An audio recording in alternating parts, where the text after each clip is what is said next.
Hello, I'm Lawrence and I'm on a quest to uncover all of the memos that Britain and America lost in the pond, and one of those memos pertains to the Americanization of Lawrence Brown. In the past, you've heard me talk about how I've adopted certain Americanisms. I haven't got any children. So for example, what happens is when you live here in the United States and you spend every day taking out the rubbish, both literally and metaphorically, you do find yourself saying taking out the trash. But recently I've realized that it's not just the words that I use, but the actions that I take that might convince some that I've been Americaned.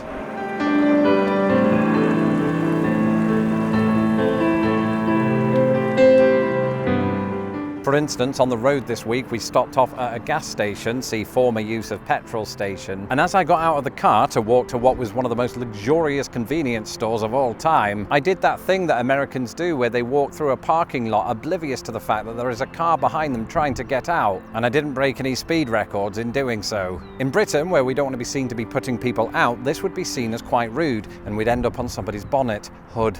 Lawrence from 13 years ago would have hated me for doing this. Then again, I'm not altogether thrilled with his propensity for jumping in rivers naked.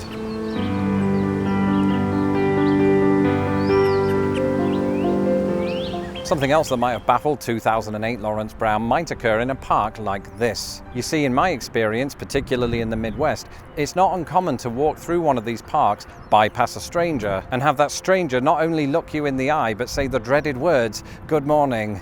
And while I was later informed that this was just people being nice and not trying to butter you up so they can later sell you pirate DVDs, it did take me a while to get used to this form of social etiquette. But in recent times, I've not only found myself getting used to it, I've even found myself doing it right here in the park. I'm still talking about the greeting. I don't know, it depends how much coffee I've had and how much the other person seems to be smiling at the time. But just the other day, as this elderly woman approached me and I looked at her and she looked at me, I said, "Good morning," and she ducked into a shop.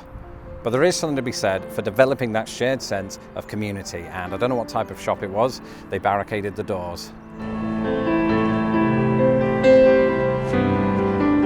Of course, I haven't lost all of my British sensibilities. In fact, to some extent, I still feel that same sense of not wanting to put other people out. But these days, every great now and again, I find myself achieving this by using American phrases. So for example, if somebody apologizes to me, I might allay their guilt by saying something like, "Oh, you're fine," which, if said in the wrong way, can sound like a mildly disturbing pickup line. I'm sure Doris knew what I meant. But there are other American phrases that fit that mold, you know, like "I know, right?" which is a phrase that I use when I have no idea what they're talking about.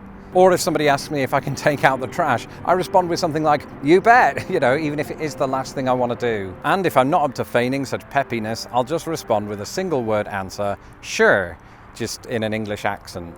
Lastly, one other thing that I've recently developed that could be considered an American trait is exhibitionism. I'm not going to take off all my clothes, but what I mean by that in this context is that I finally summoned up the bravery to film outside, even though that park ranger is looking at me odd. Can we wrap up? See, the weather's looking bad.